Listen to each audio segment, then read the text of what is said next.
Welcome friends, welcome to web સંકુલ. હવે તમને લોકોને ખ્યાલ છે એમ કે ભાઈ 27 તારીખથી એસએસસી જીડી ની પરીક્ષા શરૂ થઈ ગઈ. તો જે કોઈ પણ વિદ્યાર્થીઓ છે એમના માટે આજનો આ લેક્ચર છે ખાસ અગત્યનો રહેશે. છેલ્લા 2 દિવસ 27-28 તારીખ અંતર્ગત જીકે જીએસ ના કેવા પ્રશ્નો પૂછાયા, 30 મે સુધી પરીક્ષા ચાલુ રહેવાની. તો તમારામાંથી જે વિદ્યાર્થીઓને પરીક્ષા બાકી છે એમણે કયા કયા ટોપિક વાંચવા પડશે, કઈ રીતના વાંચવા પડશે, પ્લસ જે કઈ પણ પ્રશ્નો પૂછાવાના છે એ અને એની જેવા પ્રશ્નો આપણે અહીંયા જોઈશું. કારણ કે શું છે કે અત્યારે જે પરીક્ષા શરૂ છે એટલે તમને ઓફિશિયલ આન્સર કીઝ મળતી નથી, પરંતુ મેમરી બેઝ પ્રશ્નો આપણે લીધેલા છે.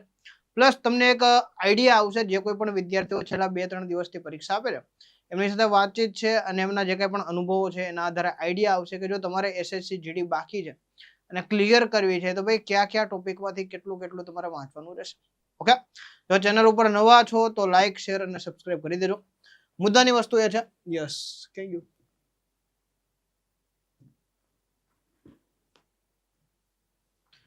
કે ભાઈ 28 અને 29 એપ્રિલના જે કંઈ પણ આપણે પેપર્સ લેવાના છે એના આધારે આપણે ચર્ચાઓ કરીશું કે ભાઈ જીકે જીએસ આમાંથી કેવું પૂછાય.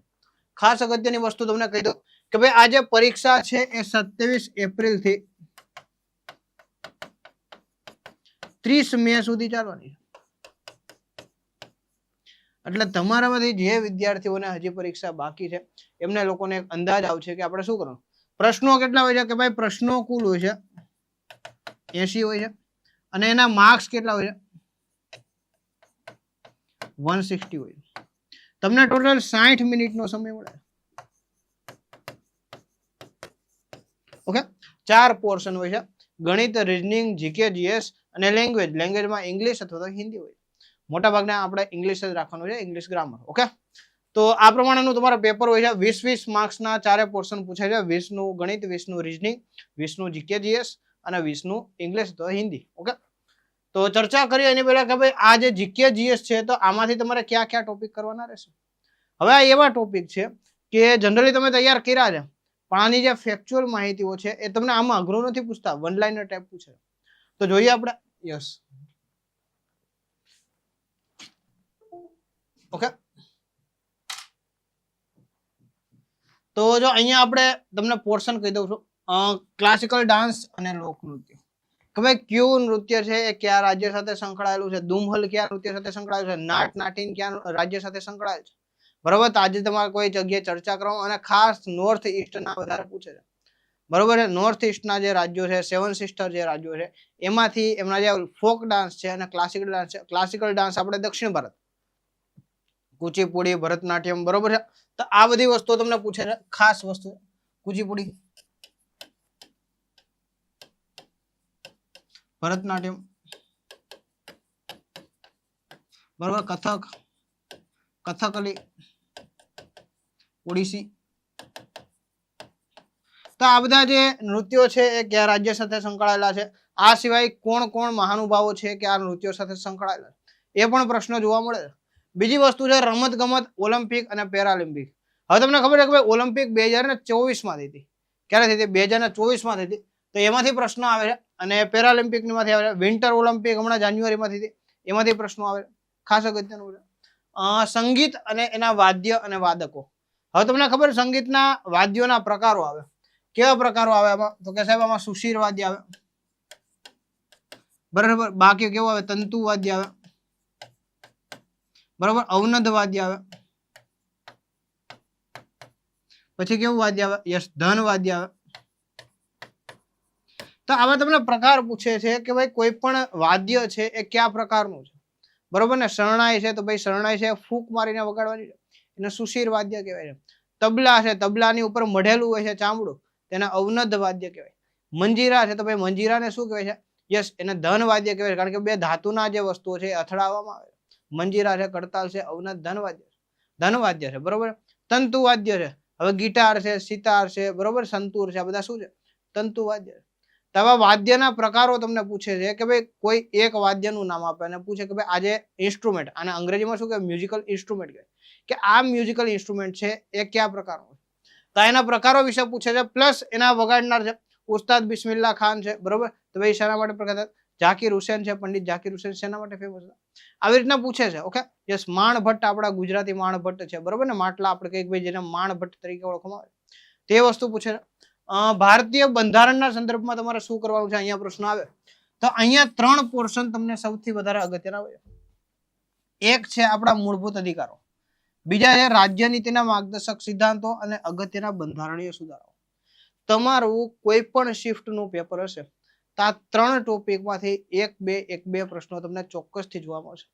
એટલે તમને એમ થાય છે કે સાહેબ મારે બંધારણમાં કઈ વસ્તુ ચોક્કસથી કરવી જોઈએ, ફરજિયાત કરવી જોઈએ, તો હું તમને જણાવીશ કે ભાઈ મૂળભૂત અધિકારો ખાસ આપણે અનુચ્છેદ 12 થી લઈ અને 36 સુધી કરી નાખવાના, બરોબર. યસ, રાજ્ય નીતિના માર્ગદર્શક સિદ્ધાંતો અનુચ્છેદ 36 થી ચાલુ થાય છે, બરોબર ને, તે અનુચ્છેદ 50 સુધી કરી નાખવાના. અગત્યના બંધારણીય સુધારાઓ 42મો બંધારણીય સુધારો, 44મો બંધારણીય સુધારો, 52મો બંધારણીય સુધારો, 73મો બંધારણીય સુધારો, 91મો બંધારણીય સુધારો. તો આ બધા જે બંધારણીય સુધારાઓ છે એ વારંવાર પૂછાય, તો એ જોવાના છે. અગત્યના બંધારણીય સુધારાઓ છે, રાજ્ય નીતિના માર્ગદર્શક સિદ્ધાંતો છે અને મૂળભૂત અધિકારો. આ સિવાય બીજી વસ્તુ કે અત્યારે ઘણા રાજ્યોમાં અને આપણે ગુજરાતમાં પણ તમને ખબર ભાઈ પંચાયતના ઇલેક્શન્સ થયા, તો પંચાયતના ઇલેક્શનને લગતી અથવા તો પંચાયત અને નગરપાલિકાને લગતી જે કાંઈ પણ અનુચ્છેદ છે, એટલે ભાઈ અનુચ્છેદ 243 ની જે કાંઈ પણ પેટા કલમો છે એમાંથી કોઈ પણ તમને પૂછી શકે. પંચાયતમાં સીટ રિઝર્વેશન હોય, મહિલા રિઝર્વેશન હોય, કે પછી પંચાયતની ચૂંટણી હોય, પંચાયતના ઉમેદવારોની લાયકાત હોય, કે પછી પંચાયત માટે જે કાંઈ પણ હિસાબો છે એના ઓડિટના સંદર્ભમાં વાત છે, વોર્ડ સમિતિઓ સંદર્ભમાં વાત છે, નગરપાલિકાઓની રચના સંરચનાના સંદર્ભમાં વાત છે. તો આવા પ્રશ્નો પૂછી શકે, એની જવાબદારીઓ છે, બરોબર, આના લગતા પ્રશ્નો પૂછી શકે. એટલે તમારે ક્યાં અનુચ્છેદો વાંચવાના રહેશે, તો એક તો પહેલી વસ્તુ છે કે ભાઈ અનુચ્છેદ 1 થી 100 ફરજિયાત. હવે આમાં તમને કેમ કે સાહેબ શું વાંચવું છે, અનુચ્છેદ 1 થી 100 ફરજિયાત આ આવડવા જરૂરી છે. ઓકે, આ સિવાય તમને કહે કે ભાઈ પંચાયત, બરોબર, પંચાયત એ નગરપાલિકા, બરોબર, ચૂંટણી પંચ, યસ, બંધારણીય સુધારા માટેનો અનુચ્છેદ,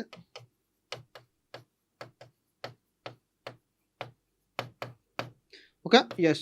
આ સિવાય તમને શું પૂછી શકે, તો કે સાહેબ આ સિવાય આપણને અનુચ્છેદો પૂછી શકે, કલમ કાશ્મીર વાળી, બરોબર ને, કાશ્મીર માંથી કલમ 370 જે રિમૂવ કરી, આર્ટિકલ 35A અને કલમ 370, તો એને લગતા પ્રશ્નો પૂછી શકે. ઓકે, તો બંધારણમાં આ બધી વસ્તુઓ તમારે ખાસ જોવાની રહે.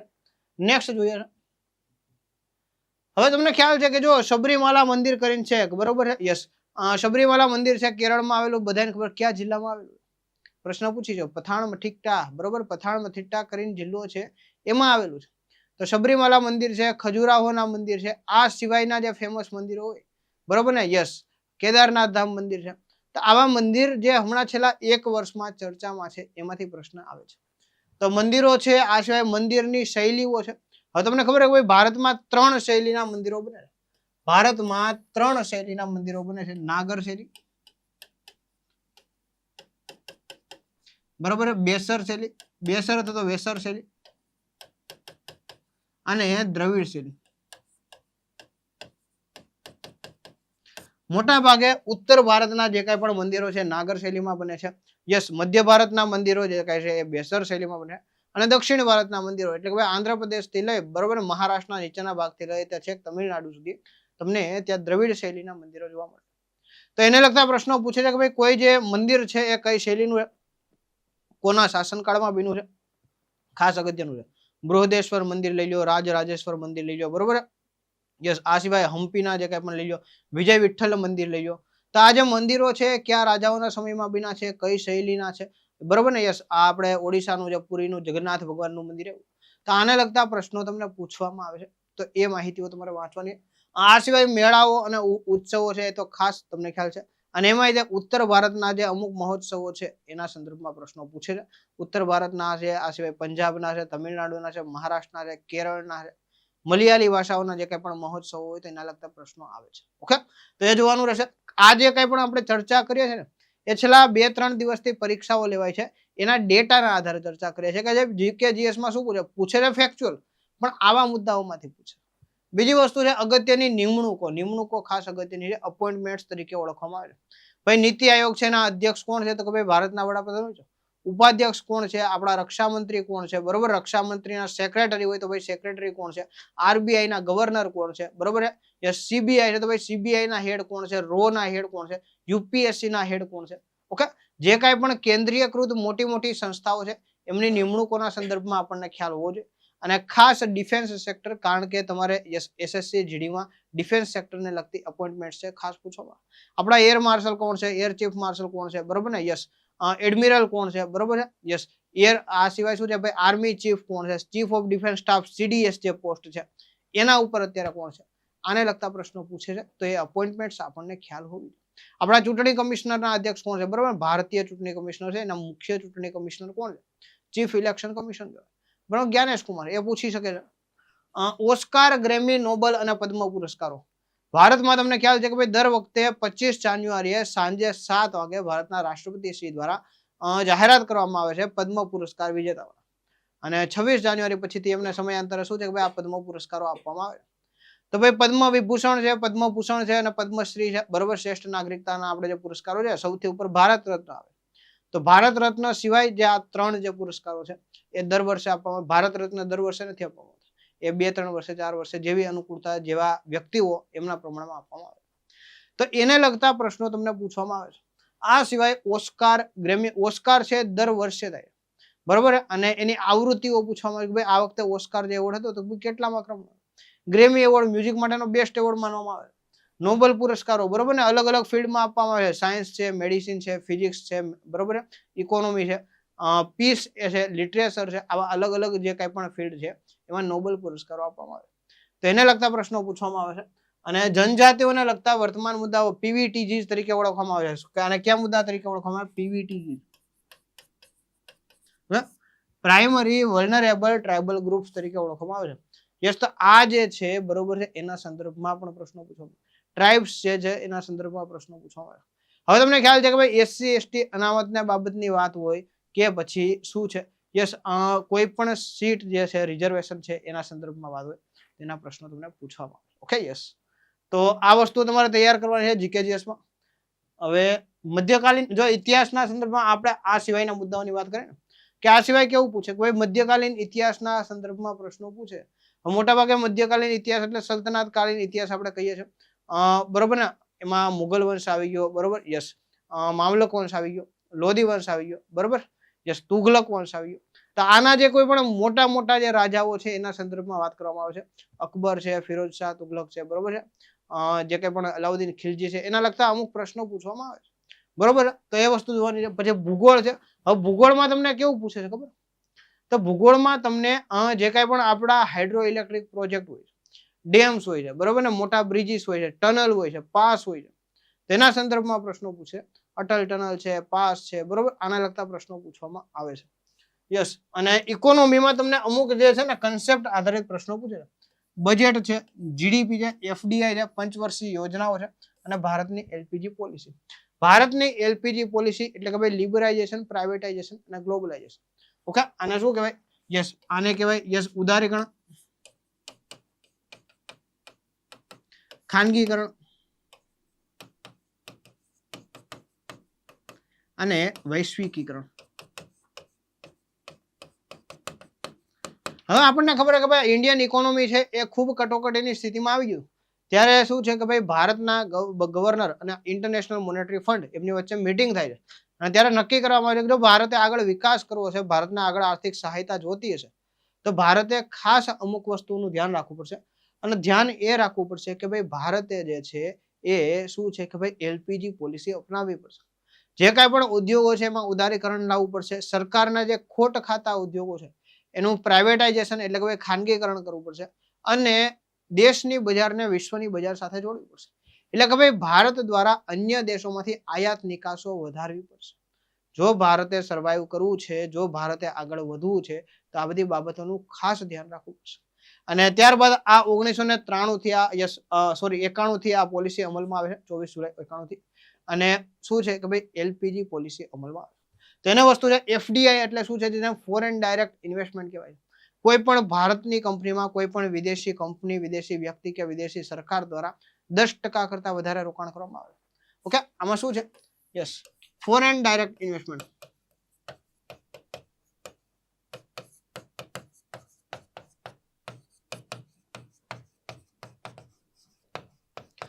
હવે તમને એમ પૂછે કે ભાઈ એફડીઆઈ થી થાય છે શું? પેલા વસ્તુ તો કે ભાઈ એફડીઆઈ શું છે?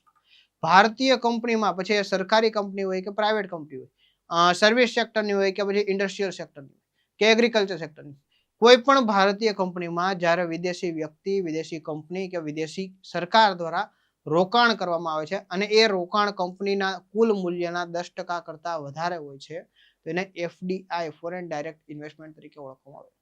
હવે આનાથી થાય છે શું ખબર? જો કોઈ પણ વ્યવસાય તમારે કરવો હોય તો એના માટે સૌથી અગત્યનું છે પૈસા, બરોબર ને? વર્ક ફ્લો ખૂબ જરૂરી છે, કેશ ફ્લો ખૂબ જરૂરી. હવે તમને પૈસા કોઈ પણ બહારથી કંપની આપે છે, સ્પોન્સર થાય છે કોઈ પણ કંપની, તો સ્વાભાવિક છે કે ભાઈ તમે તમારા હાથ વ્યવસ્થિત પોળા કરીને જે કાંઈ પણ કામગીરી કરવી છે કરી શકશો. વધારે તમારે બિઝનેસને એક્સપાન્ડ કરવો છે કરી શકશો, નવા રિસ્ક લેવા છે નવા રિસ્ક લઈ શકશો, નવા પ્રયોગો કરવા છે સક્સેસફુલ થવા માટે તમે કરી શકશો. ક્યારે કરી શકશો? જો તમારી પાસે કેશ ફ્લો હોય છે. ઓકે, અને જ્યારે કેશ ફ્લો આવે છે, એફડીઆઈ ભારતમાં આવે છે, એનો બીજો મતલબ એ પણ થાય છે કે ભાઈ ભારતીય લોકોને રોજગારી પણ મળે. કારણ કે કંપની એક વ્યક્તિથી નથી ચાલતી, કંપની માટે ઘણા જ એમ્પ્લોય છે, ઘણા જ સ્ટાફ હોય. તો આવી રીતના વાત શું છે કે ભાઈ એફડીઆઈ ભારતમાં આવે છે, એના થકી ભારતમાં રોજગારીના આંકડાઓ પણ સુધરે. ઓકે, આ સિવાય વાત છે પંચવર્ષીય યોજનાઓ. ઓકે, ભારત જ્યારે આપણે આઝાદ થયું ને 1947માં આપણે આઝાદ થયું અને 1950માં આયોજન પંચની રચના થઈ. આપણે શું અપનાવ્યું? યસ, ભારતીય બંધારણ અમલમાં આવ્યું 26 જાન્યુઆરી 1950 આપણે પ્રજાસત્તાક થયા. અને ત્યારબાદ જ માર્ચ મહિનામાં આયોજન પંચની રચના કરવામાં આવે કે હવેથી જો આપણે કેવું કે ભાઈ પ્લાનિંગ કરીએ, આપણા ઘરમાં કોઈ પણ નાનો મોટો પ્રસંગ હોય તેના માટે આપણે પ્લાનિંગ કરીએ. માનો કે ભાઈ આપણે વિચારીએ છીએ કે આવતા વર્ષે આપણે ગાડી લેવી છે, આવતા વર્ષે મકાન લેવું, એના માટે આપણે અગાઉથી પ્લાનિંગ કરશું કે ભાઈ આપણે એટલી વસ્તુઓનું ધ્યાન રાખશું, એટલા ખર્ચાઓ ઓછા કરીશું, આ છે તે છે બધી વસ્તુ, બરોબર. એના પરિણામે થાય છે શું? એના પરિણામે થાય છે એવું કે ભાઈ આપણે જો કંઈ પણ ગોલ છે, આવતા વર્ષે છે કે 4-6 મહિના આગળ પાછળ છે, તે ગોલ તમે પૂરો કરી શકો. એવી રીતના જ્યારે ભારત દેશ આઝાદ થયો અને ભારતને આપણે વિકાસ માટે આગળ વધારો, ત્યારે એક પ્લાનિંગ કમિશનની રચના કરવામાં આવી અને પ્લાનિંગ કમિશને કીધું કે ભાઈ જે વ્યક્તિ બધી દિશાઓમાં દોડશે ને ક્યાંય નહીં પહોંચી શકે. એટલા માટે આપણે 1 by 1 ટાર્ગેટ કરીએ, 5-5 વર્ષની આપણે પંચવર્ષીય યોજનાઓ અને દેશના અલગ અલગ જે સેક્ટર છે એને આપણે ફોકસ સેન્ટર તરીકે રાખીએ. હવે પહેલી જે પંચવર્ષીય યોજના હતી 1951 થી 55ના સમયગાળા માટે, એની મુખ્ય ઉદ્દેશ્ય શું હતો કે ભાઈ ભારતમાં ખાદ્યાન્ન ઉત્પાદન વધારવું. કારણ કે અંગ્રેજો છે એને ભારતીય ખેતી જે કંઈ પણ છે એને હાવ એટલે હાવ પાયમાલ કરી નાખી. તો ભાઈ પહેલા તો આપણે આત્મનિર્ભર, કારણ કે પેટ ભરેલું હશે તો બીજા કામ થશે. એટલે ખાદ્યાન્ન ઉત્પાદનમાં આપણે આગળ થવા માટે પહેલી પંચવર્ષીય યોજના હતી. બીજી પંચવર્ષીય યોજના કે ભાઈ કૃષિ સિવાય પણ લોકોને રોજગારી માટેનો બીજો ઓપ્શન હોવો જોઈએ. કારણ કે અત્યારે આધુનિક કૃષિ છે એવી ત્યારે નહોતી, ત્યારે એટલા બધા સાધનો પણ નહોતા. તો ત્યારે કૃષિ સિવાયના ઓપ્શન તરીકે મોટા ઉદ્યોગોનો વિકાસ કરવામાં આવે, કારણ કે મોટા ઉદ્યોગોમાં મોટા પ્રમાણમાં રોજગારી મળે. એટલે ભાઈ સરકારે બીજી પંચવર્ષીય યોજના છે 56 થી લઈને 60 દરમિયાન, એમાં એમણે ફોકસ સેન્ટર શું હતું? ભાઈ ફોકસ સેન્ટર એ તો કે ભાઈ આપણે મોટા ઉદ્યોગો માટે વધારીએ. ત્રીજી પંચવર્ષીય યોજનાઓ છે એની વાત શું છે કે ભાઈ એમાં ખાદ્યનું ઉત્પાદન હતું, પ્લસ બીજી વસ્તુ શું હતી? યસ, કે ભાઈ મીડિયમ અને સ્મોલ ઉદ્યોગો છે એના સંદર્ભમાં વાત કરી. તો આવી અલગ અલગ 12 પંચવર્ષીય યોજનાઓ આવી. અત્યાર સુધીમાં કેટલી પંચવર્ષીય યોજનાઓ આવી? 12 પંચવર્ષીય યોજનાઓ. છેલ્લી પંચવર્ષીય યોજના છે એ 2012 થી 2017 સુધી હતી. ઓકે, 2012 થી 2017 સુધી. પરંતુ વચ્ચે થાય છે એવું કે ભાઈ સરકાર બદલે છે, કારણ કે આ કોંગ્રેસ ગવર્મેન્ટ દ્વારા કરવામાં આવ્યું. બીજેપીની ગવર્મેન્ટ 2014માં બને છે, મોદીજી વડાપ્રધાન બને. એટલે મોદીજી કે આપણે પંચવર્ષીય યોજનાઓની આપણે નીતિ આયોગની રચના કરી. એટલે એને જે પ્લાનિંગ કમિશન છે એને ડિસમેન્ટલ કર્યું અને સામે શું કર્યું? યસ, નીતિ આયોગની રચના કરી, national institution for transforming India. Okay, આ જે મુદ્દાઓ હું તમને ઉપરથી કહું છું એ લોકો તમારે આ વાંચી શકવાનું છે. તમને 8મા 9મા 10માના પુસ્તકોમાં આ વસ્તુ મળે. ઓકે, તો નીતિ આયોગની રચના કરે. નીતિ આયોગ છે એ અલગ અલગ વર્ષના 15 વર્ષના વિઝન બનાવે છે, 7 વર્ષના એજન્ડા બનાવે છે, પ્લાન બનાવે છે, એક્શન બનાવે, આવી રીતના વાત. તો એના સંદર્ભમાં વાત કરવાની છે. એના અધ્યક્ષ કોણ હોય છે, એના સભ્યો કોણ હોય છે, ઓકે, એમાં પ્રશ્નો પૂછે. તો આ વસ્તુઓ ધ્યાનમાં રાખવાની છે. યસ, નેક્સ્ટ જોઈએ. હવે આપણે અમુક પ્રશ્નો જોઈ લઈએ કે તમને MCQs તરીકે પૂછાઈ શકે. હવે આ પ્રશ્નો એવા છે કે આમાંથી અમુક પૂછાયેલા, અમુક પ્રશ્નો પૂછાવાની શક્યતાઓ. એટલે જે કોઈ પણ વિદ્યાર્થીઓને હવે જે પેપર છે, આજે પેપર હતું અથવા તો હવે પછી જે કંઈ પણ પેપર આવે છે 30 મે સુધી પરીક્ષા, તો એમના માટે આ લેક્ચર અગત્યનો રહેશે કે ભાઈ શું મુદ્દાઓ મારે પૂછવાના, શું મુદ્દાઓ મારે વાંચવાના, તે બાબતે આપણે અભ્યાસ કરી શકશું. ઓકે, તો વૈમળાવન જોઈએ. પહેલો પ્રશ્ન છે કે ભાઈ ભારતમાં હરિયાળી ક્રાંતિના પિતા તરીકે કોને ઓળખવામાં આવે? જો અલગ અલગ રિવોલ્યુશન હોય છે એમાં હરિયાળી ક્રાંતિ છે એટલે ખાદ્યનું ઉત્પાદન છે, બ્લેક રિવોલ્યુશન છે એટલે ભાઈ ક્રૂડ ઓઇલ અને ખનિજ તેલના બાબતમાં વાત આવે. યલો રિવોલ્યુશન છે તેલીબિયાઓના સંદર્ભમાં આવે છે.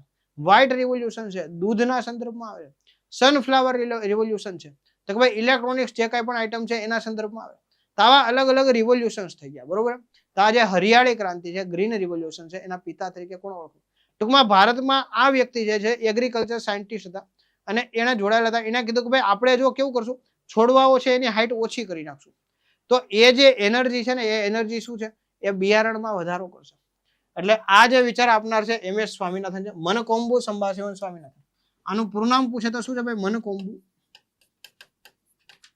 સંભાષિવન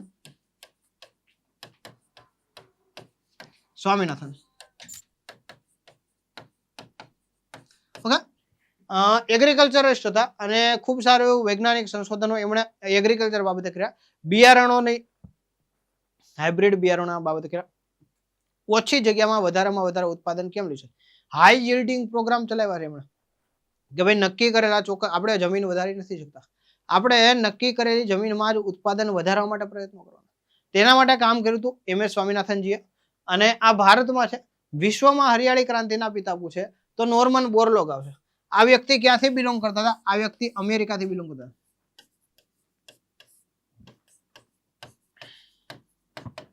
વિશ્વમાં હરિયાળી ક્રાંતિના પિતા એટલે વિશ્વમાં પૂછે તો આવશે નોર્મન બોરલોગ આવશે અને ભારતમાં પૂછે તો ભાઈ MS સ્વામિનાથન આવશે. ઓકે, નેક્સ્ટ જોઈએ. 104માં બંધારણીય સુધારા એ વિધાનસભાઓમાં SC ST માટે અનામતની મુદત 70 વર્ષથી વધારીને શું કર્યું?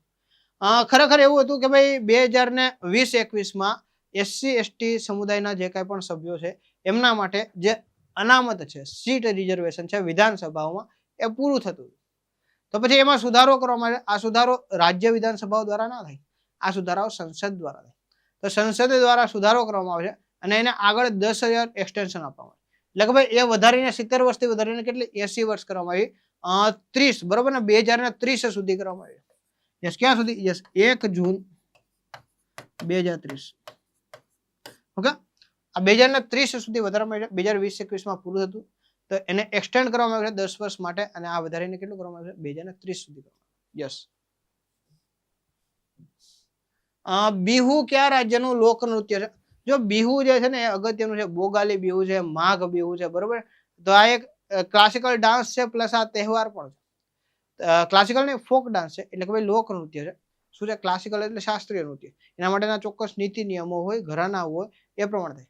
જ્યારે આ શું છે? આ લોકનૃત્ય છે. લોકનૃત્ય છે એ લોકો દ્વારા થાય છે, વર્ષોથી થતું આવતું હોય. એમાં ચોક્કસ નિયમો નથી હોતા પણ એક પેટર્ન હોય. તો આ જે છે બિહુ નૃત્ય છે ઓડિશા, હરિયાણા, પંજાબ કે પછી અસમ. એકદમ સહેલો પ્રશ્ન છે. અહીંયા તમારો જવાબ શું આવશે? અસમ આવશે. હવે ઓડિશામાં ઓડિસી નૃત્ય છે. અહીંયા શું છે? ઓડિસી નૃત્ય. Yes, okay. પંજાબમાં તમને ખબર છે ભાઈ ભાંગડા છે, ગિદ્દા છે, બરોબર. હરિયાણા છે તો ભાઈ હરિયાણા જે છે સ્પોર્ટ્સ બાબતે ખૂબ આગળ છે. યસ, પલવલ, હરિયાણાનું પલવલ છે, સોનીપત છે, બરોબર. આ બધા જે વિસ્તારો છે એ ખાસ આગળ છે. કઈ બાબતમાં? સ્પોર્ટ્સ બાબતમાં આગળ છે. Okay, yes. તે સંદર્ભમાં વાત છે. અહીંયા તમારો જવાબ શું આવશે ભાઈ? અસમ આવશે. નેક્સ્ટ જોઈએ. સદાબહાર જંગલોમાં જોવા મળતી મુખ્ય વનસ્પતિ કઈ છે? તો મહોબની અથવા તો આબોની તરીકે આપણે ઓળખીએ. ઓકે, તો આ વૃક્ષ છે, બરોબર. સદાબહાર જંગલો એટલે વિષુવવૃત્તીય પટ્ટાઓ ઉપર આવેલા જંગલો. હવે તમને ખબર છે, જો આવી રીતના આપણી પૃથ્વી છે ને, ઓકે, આપણે આ પૃથ્વી છે, અહીંયા વિષુવવૃત્ત છે, તો આ કર્કવૃત્ત છે અને આ મકરવૃત્ત છે. તો આ પટ્ટામાં સૂર્યના સીધા કિરણો પડે છે. આ પટ્ટામાં સૂરજ દાદાના, માનો કે અહીંયા સૂરજ દાદા છે તો આના સીધા કિરણો ક્યાં પડે? આ પટ્ટામાં પડે. હવે જે પટ્ટામાં સીધા સૂર્ય કિરણો પડે છે, જ્યાં ગરમી વધારે પડે છે, ત્યાં સ્વાભાવિક છે વરસાદ પણ વધારે પડવાનો. તો આ જે પટ્ટામાં છે જંગલો કેવા જોવા મળે? સદાબહાર લીલા જંગલો જોવા મળે. કારણ કે વરસાદ થવાની સ્વાભાવિક છે ભાઈ, વૃક્ષો ઉગવાના છે, જંગલો બનવાના. તો હવે ત્યાં મોટાભાગે વૃક્ષો કેવા જોવા મળે? કોઈ મહાબોની અને એ બોની, જેને ટીક વૃક્ષ તરીકે આપણે ઓળખીએ. આને આપણે ગુજરાતીમાં ટીક વૃક્ષ તરીકે ઓળખીએ. Yes, okay. તો આવા પ્રશ્નો તમને પૂછી શકે. યસ, નેક્સ્ટ જોઈએ આપણે. ઇટાલીમાં આયોજિત વિન્ટર ઓલિમ્પિક 2026માં કયા દેશે પ્રથમ સ્થાન મેળવ્યું? હવે વિન્ટર ઓલિમ્પિક્સનું આયોજન થયું હતું 2026માં ઇટાલી ખાતે, બરોબર છે. યસ, ખાસ અગત્યનું દેશ પૂછી શકે છે. ઓકે, અને ઓલિમ્પિક્સને લગતા પ્રશ્નો તમને પૂછે છે. ભારત દ્વારા ભાગ લેવામાં આવ્યું હતું, ભારતના ખેલાડી દ્વારા, પરંતુ કોઈ મેડલ જીતવામાં આવ્યો નહોતો. ઓકે, પણ મુદ્દાની વાત એ છે અમેરિકા, નેધરલેન્ડ, નોર્વે કે ઇટાલી, તો ભાઈ આમાં પહેલા નંબરે કયું છે? વિન્ટર ઓલિમ્પિક્સ, એટલે કે ભાઈ આમાં જે આઈસ ગેમ્સ હોય અને એમાં નોર્વે જે છે એ પહેલા નંબર પર રહે છે. હવે સ્વાભાવિક છે કે નોર્વે છે એ ઠંડા પ્રદેશનો દેશ છે, ત્યાંના જે લોકો છે એ ઠંડા પ્રદેશની રમતોથી પ્રેરાયેલા છે. તો આ વિન્ટર ઓલિમ્પિક્સમાં એ જે નોર્વે છે એ પ્રથમ ક્રમે રહે છે. Okay, yes. નેક્સ્ટ છે પેરિસ ઓલિમ્પિક 2024નું ધ્યેય સૂત્ર, એટલે કે ભાઈ મોટો શું છે? હવે જો કોઈ પણ ગેમ હોય ને તો એનું એક નક્કી કરેલું સૂત્ર હોય કે ભાઈ આખી જે થીમ છે, આખી જે ગેમ્સનું આયોજન છે એ થીમને ધ્યાનમાં રાખીને થશે.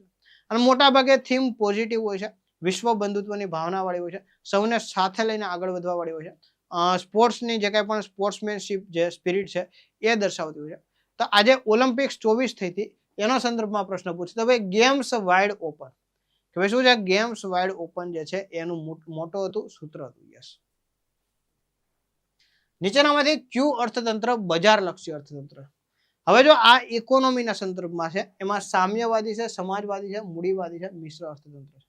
હવે તમને એમ થાય જો સમાજવાદી અર્થતંત્ર છે ને એનું મુખ્ય લક્ષ્ય શું હોય ખબર? ઉત્પાદન વધે કે ના વધે, પરંતુ આપણે લોકોનું કલ્યાણ થવું જોઈએ, લોકોના જીવન ધોરણમાં સુધારો થવો જોઈએ, આ મુખ્ય વસ્તુ છે.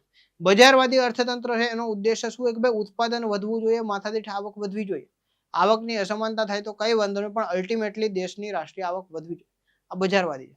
ભારતમાં મિશ્ર અર્થતંત્ર છે. ભારતમાં કેવું છે? મિશ્ર અર્થતંત્ર છે કે ભાઈ સમાજવાદી છે અને સમાજવાદી અને મૂડીવાદી, અથવા એટલે કે ભાઈ બજાર મૂડીવાદી, બરોબર, બંનેના લક્ષણો જોવા મળે. હવે સામ્યવાદી એટલે શું? કે સામ્યવાદી એટલે કોઈ પણ ચોક્કસ વિચારધારાના આધારે અર્થતંત્ર નક્કી થાય. ઓકે, એની વસ્તુ છે. પણ અહીંયા તમારો જવાબ શું છે? ભાઈ મિશ્ર અર્થતંત્ર આવશે. Okay, yes.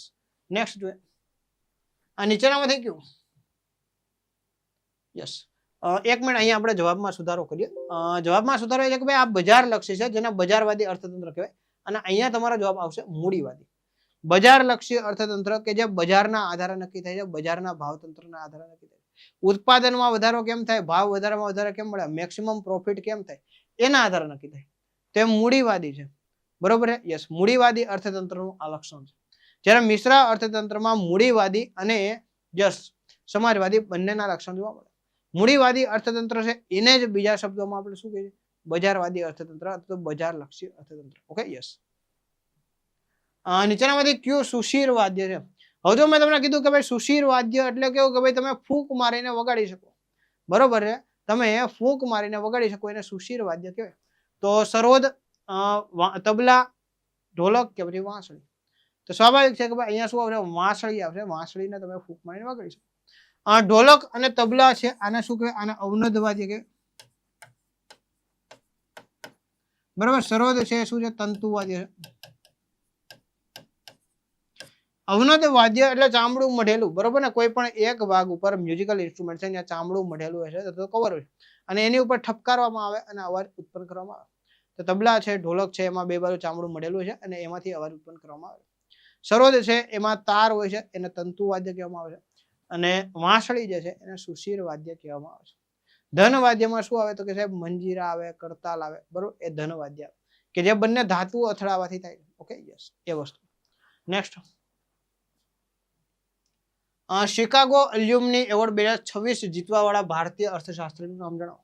હવે જો આ એવોર્ડ્સના સંદર્ભમાં પ્રશ્ન પૂછે, એવોર્ડ્સ ખાસ કરવાના, પેટા ઇન્ડિયા એવોર્ડ હોય કે પછી આવા જે વર્લ્ડ લેવલના એવોર્ડ હોય તેના સંદર્ભમાં પ્રશ્નો પૂછે છે. તો આજે એવોર્ડ છે એ કૃષ્ણમૂર્તિ વેંકટ સુબ્રમણ્યમજી દ્વારા જીતવામાં આવ્યો છે. ભારતીય અર્થશાસ્ત્રી છે, ખૂબ સારું એવું, બરોબર ને, ઇકોનોમીમાં એમનું રિસર્ચ છે, અને શું છે? ફાઇનાન્શિયલ ગ્રોથ છે, પ્લાનિંગ છે, બરોબર છે. યસ, ઇકોનોમિકલ જે કાંઈ પણ પ્લાનિંગ છે, ઇકોનોમિક ડેવલપમેન્ટ અને ઇકોનોમિક ગ્રોથની જે કાંઈ પણ વ્યાખ્યાઓ છે એના સંદર્ભમાં કામ કરવા બાબતમાં કૃષ્ણમૂર્તિ વેંકટ સુબ્રમણ્યમ અથવા કેવી સુબ્રમણ્યમ છે એમને આ એવોર્ડ આપવામાં આવ્યો છે. Okay, yes. Chicago alumni award. Professor છે પોતે. યસ. જીવનનો ભૌતિક આધાર શું છે? એટલે કે ભાઈ અલ્ટિમેટલી ભૌતિક આધાર શું છે માણસના જીવનનો? ન્યુક્લિયસ છે એટલે કે ભાઈ કોષ કેન્દ્ર છે, જીવદ્રવ્ય એટલે કે ભાઈ પ્રોટોપ્લાઝમા છે, ખોરાક છે કે કોષ છે?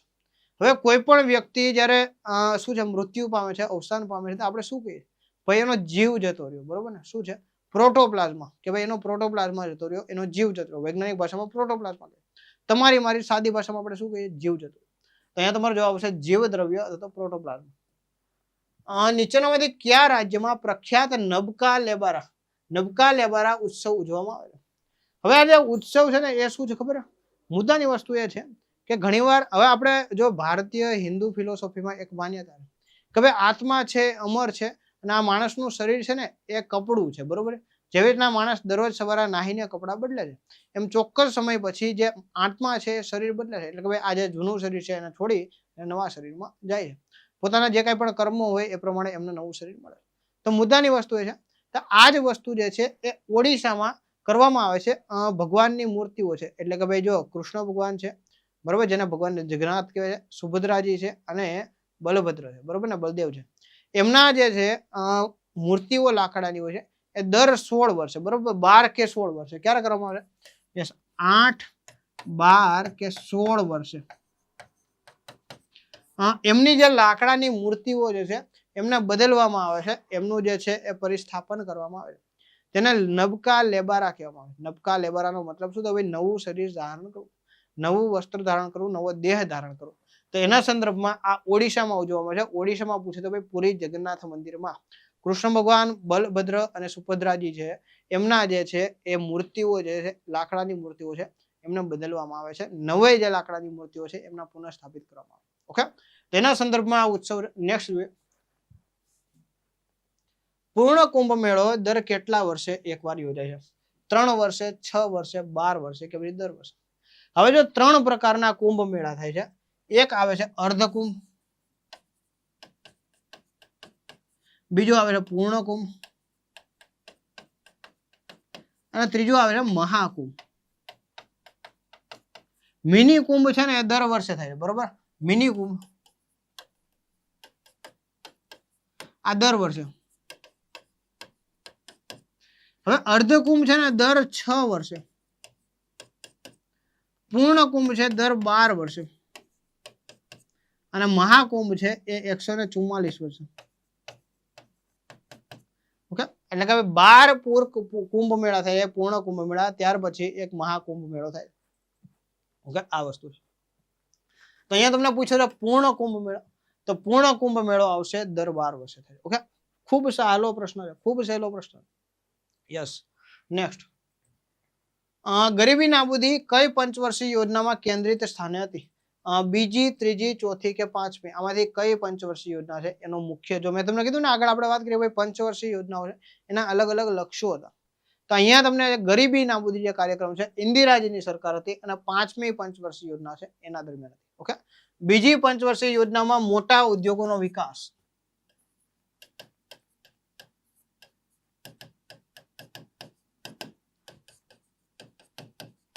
બરોબર. ત્રીજી પંચવર્ષીય યોજનામાં ખેતી પ્લસ મધ્યમ ઉદ્યોગોનો વિકાસ,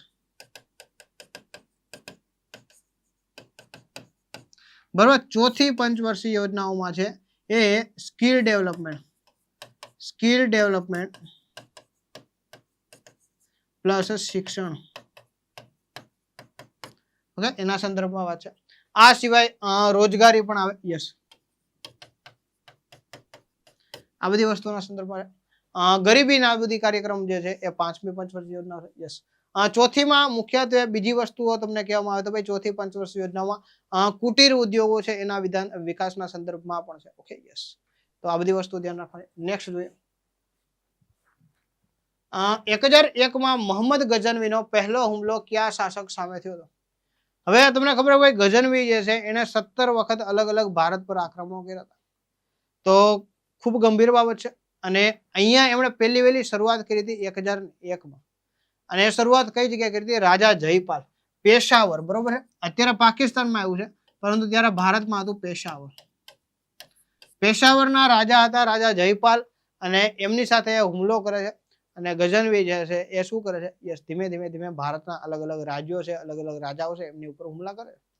તો અહીંયા પહેલો વહેલો જો કે ભાઈ 1001માં પહેલો વહેલો હુમલો ક્યારે થયો હતો? તો કે ભાઈ પેશાવરના રાજા જયપાલ છે એમની સાથે. Okay, yes. નેક્સ્ટ જોઈએ,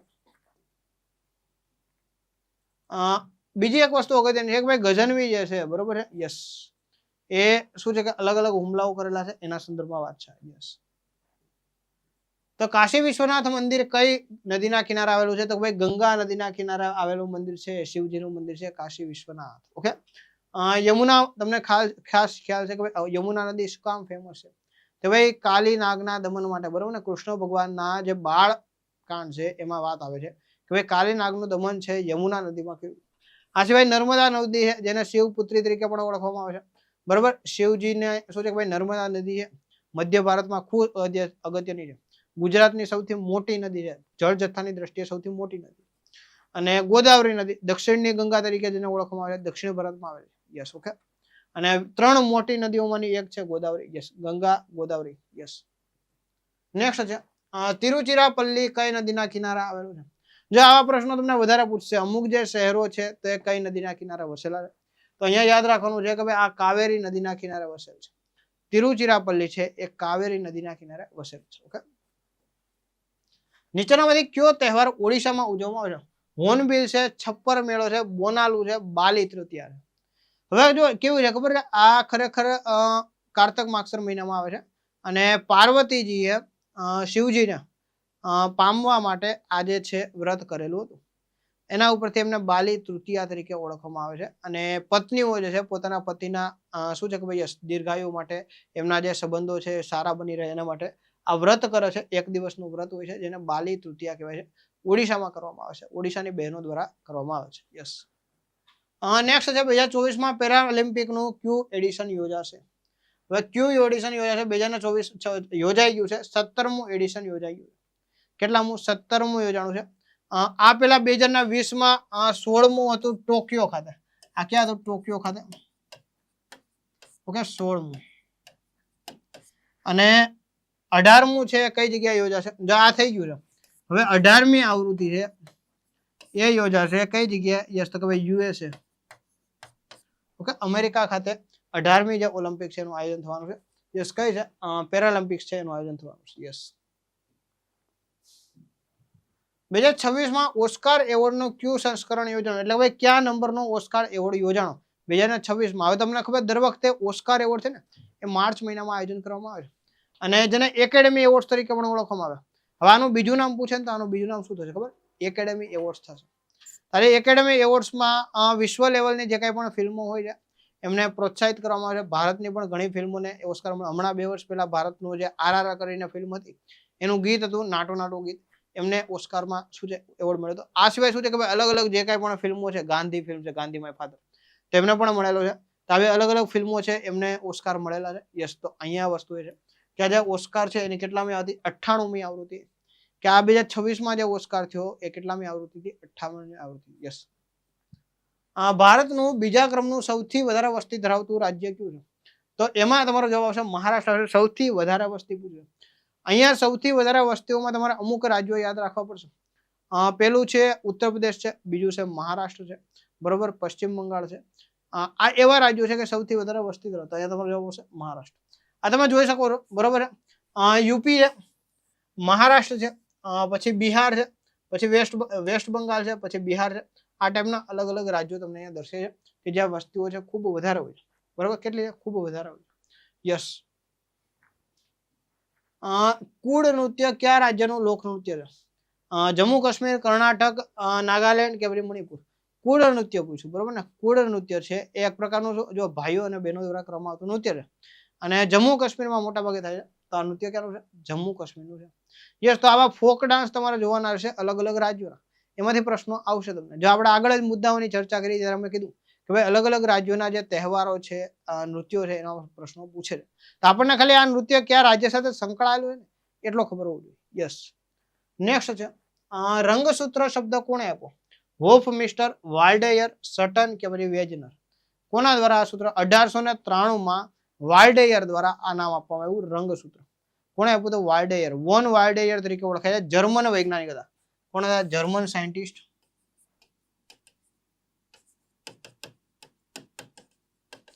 1893 ત્યારે એને નામ આપ્યું હતું યસ વોન વાલ્ડેયર હતા અને એને કીધું કે ભાઈ રંગસૂત્ર બરોબર ને.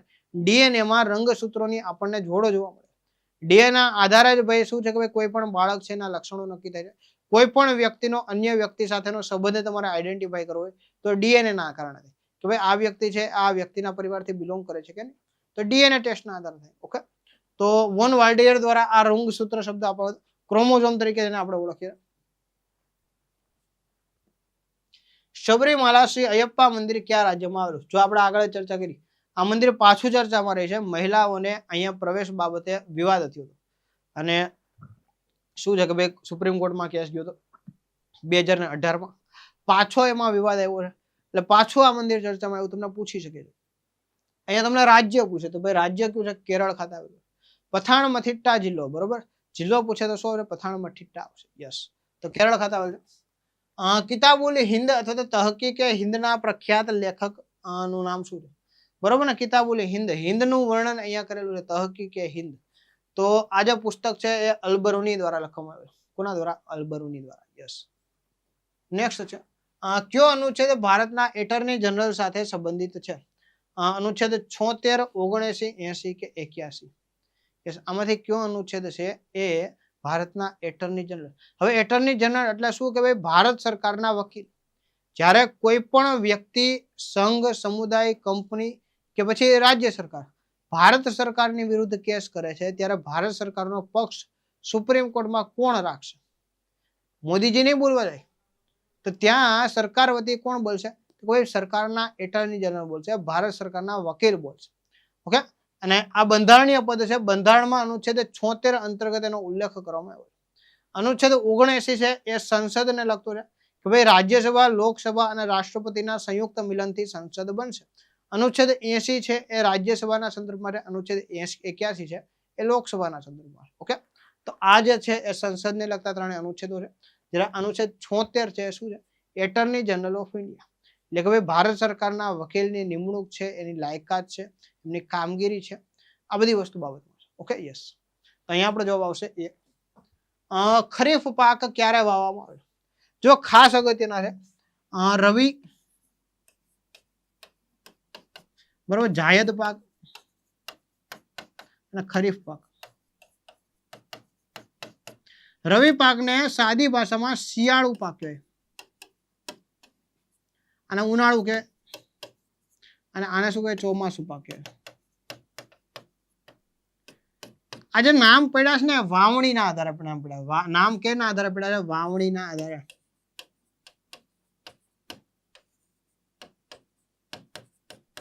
કે ભાઈ ક્યારે વાવણી કરવામાં આવે છે, કઈ સિઝનમાં એનું વાવણી કરવામાં આવે છે, એના આધારે, ક્રોપિંગના આધારે નહીં, ક્રોપિંગના આધારે નહીં. તો આજે ખરીફ પાકો છે મોટા ભાગે ચોમાસાની શરૂઆતમાં, એટલે કે ભાઈ જૂન જુલાઈમાં વાવવામાં આવે છે. યસ, ઓકે, અને એની લણણી જે છે એ ક્યારે થાય છે? સપ્ટેમ્બર ઓક્ટોબર દરમિયાન થાય છે. યસ, ઠીક છે, આ ટાઈપનો. અને ઓક્ટોબર નવેમ્બરમાં શિયાળુ પાક વાવવામાં આવે છે. યસ, એની લણણી છે, લણણી ક્યારે થાય? ફેબ્રુઆરી માર્ચમાં થાય છે, આવી રીતના. અને માર્ચ એપ્રિલમાં જે પાક વાવવામાં આવે છે એની જે લણણી છે, જાયદ પાક છે, એની લણણી ક્યારે થાય છે? યસ, જુલાઈ ઓગસ્ટ આસપાસ. ઓકે, તો આ પ્રકારે વાત છે. 3 અલગ અલગ સિઝન છે અને એમાં જે કઈ પણ પાક વાવવામાં આવે છે એના આધારે નામ આપવામાં આવે. અહીંયા તમારો જવાબ શું છે? ચોમાસા. હેમિસ ઉત્સવ કયા રાજ્ય અથવા તો કેન્દ્ર શાસિત પ્રદેશમાં ઉજવવામાં આવે છે? હિમાચલ પ્રદેશ, જમ્મુ કાશ્મીર, ઉત્તરાખંડ, લદ્દાખ. ખરેખર ત્યાં નવા વર્ષ તરીકે ઉજવવામાં આવે છે. બૌદ્ધિઝમને લગતો એક તહેવાર છે અને ખાસ અગત્યનો એ છે હેમિસ નેશનલ પાર્ક પણ ત્યાં આવેલો છે, ખૂબ મોટો નેશનલ પાર્ક. તો આ ક્યાં આવેલ છે? લદ્દાખ ખાતે આવે છે. ઓકે, લદ્દાખ ખાતે હેમિસ ઉત્સવ ઉજવવા એક ટાઈપનું નવું વર્ષ છે, બરોબર. તિબેટિયન જે લોકો છે, બૌદ્ધ ધર્મથી બિલોંગ કરવા વાળા લોકો છે, એ નવા વર્ષ તરીકે ઉજવે છે અને નવા કપડાઓ પહેરે છે, એકબીજાને શુભેચ્છાઓ પાઠવે છે. જે કંઈ પણ ક્ષમા યાતનાઓ કરવાની હોય છે આ બાબતની વાત આવે છે. સેલિબ્રેશનનો ઉત્સવ છે હેમિસ જે છે લદ્દાખ ખાતે ઉજવવામાં આવે છે. Okay, yes. 105માં સુધારા કાયદાએ રાજ્યોને કઈ સત્તા પુનઃસ્થાપિત કરી? એસીબીસી અને ઓબીસી ને ઓળખવા, ઈડબ્લ્યુએસ ને ઓળખવા, જીએસટી સંગ્રહ કે સીમાંકન. હવે કેવું છે, જો બંધારણીય સુધારાઓ એટલા માટે કરવામાં આવે છે કે જે જૂની કઈ પણ ભૂલો હોય તે ભૂલોને સુધારવામાં આવે, અથવા તો માનો કે ભાઈ કોઈ પણ કેન્દ્ર સરકાર કે રાજ્ય સરકાર દ્વારા એવા કાયદાઓ બનાવવામાં આવ્યા કે જેને રિવ્યુ કરવામાં આવે પછી ખ્યાલ આવે કે ભાઈ આ વસ્તુ યોગ્ય નથી, તો એના સંદર્ભમાં કરવામાં. તો 105માં બંધારણીય સુધારાથી એસીબીસી અને ઓબીસી ને જે આઈડેન્ટિફાઈ કરવા માટે કે ભાઈ કોઈ પણ જાતિ છે એ એસીબીસી કે ઓબીસી માં આવશે કે કેમ, એના માટેનો નિર્ણય કરવા માટે રાજ્ય સરકારોને સત્તા આપવામાં આવી છે 105માં બંધારણીય સુધારા. વચ્ચે એવું થયું કે ભાઈ આ વસ્તુ છે એ કેન્દ્ર સરકાર જ કરી શકશે, અહીંયા એવું નથી, આઈડેન્ટિફાઈ કરી શકે છે રાજ્ય સરકારો, પછી એના માટેનું લિસ્ટ છે એ રાષ્ટ્રપતિશ્રીને મોકલે છે, સંસદમાં એની ઉપર ચર્ચા થાય, ત્યારબાદ રાષ્ટ્રપતિશ્રી એમને પરમિશન આપે.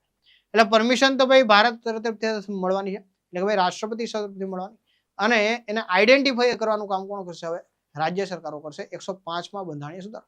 માનો કે ભાઈ XYZ કોઈ જ્ઞાતિ છે, તો આ જ્ઞાતિને OBC માં મૂકવી કે કેમ, EWS માં મૂકવી કે કેમ, તો આ બાબતના નિર્ણયો જે છે એ નિર્ણયો અંતિમ નિર્ણય લેશે રાષ્ટ્રપતિ અને સંસદ, અને એના માટે એને આઈડેન્ટિફાઈ કરીને ત્યાં સુધી મોકલવાનું કામ કોણ કરશે? યસ, રાજ્ય સરકારો કરશે. નેક્સ્ટ છે પેરિસ ઓલિમ્પિક 24માં કયા દેશે સૌથી વધુ મેડલ જીતા? તો અહીંયા અમેરિકા દ્વારા સૌથી વધારે મેડલો જીતવામાં આવ્યા હતા. જો ઓલિમ્પિકના તમે પ્રશ્નો જોયા, આની ઉપરથી તમે કહી શકો કેટલો કીધું. નૌટંકી કયા રાજ્યનું લોકનૃત્ય? તો ભાઈ નૌટંકી જે છે ઉત્તર પ્રદેશનું લોકનૃત્ય છે. યસ, ઓકે, ઉત્તર પ્રદેશનું લોકનૃત્ય નૌટંકી છે. આ સિવાય કથક પણ ઉત્તર પ્રદેશનું લોકનૃત્ય છે. કથન કરે સો કથક કહાવે, બરોબર ને. ભરતનાટ્યમ ઉત્તર પ્રદેશમાં પણ ભજવવામાં આવે છે. રામલીલા ઉત્તર પ્રદેશમાં પણ ભજવવામાં આવે છે. ઓકે, તો આ છે યસ એ વસ્તુ. તો આ જે પ્રશ્નો છે ને એ હતા તમારા SSC GDમાં આ વખતે પૂછાઈ શકે એવા પ્રશ્નો. ઓકે, આ સિવાય જે કાંઈ પણ 2-3 દિવસથી પેપરો ચાલે છે એના એનાલિસિસના આધારે આપણે આ ટોપિક જોયા. જો તમને લેક્ચર ગમે છે તો લાઈક કરવાનો છે, નવા છો તો ચેનલને સબસ્ક્રાઇબ કરવાનું છે, કમેન્ટમાં લખવાનું છે. તમને કોઈ પણ ડાઉટ હોય મનમાં તો કમેન્ટ બોક્સમાં લખવાનું છે, અને આગળ આપણે આવા ને આવા સેશન લાવતા રહીશું કે જેથી કરીને તમને શું છે કંઈક ને કંઈક સપોર્ટ બનશે. ચાલો, તો આજનો લેક્ચર આપણે અહીંયા સુધી રાખીએ છીએ. મળીએ નેક્સ્ટ લેક્ચરમાં. ત્યાં સુધી જય હિન્દ, જય ભારત, વંદે માતરમ. Thank you.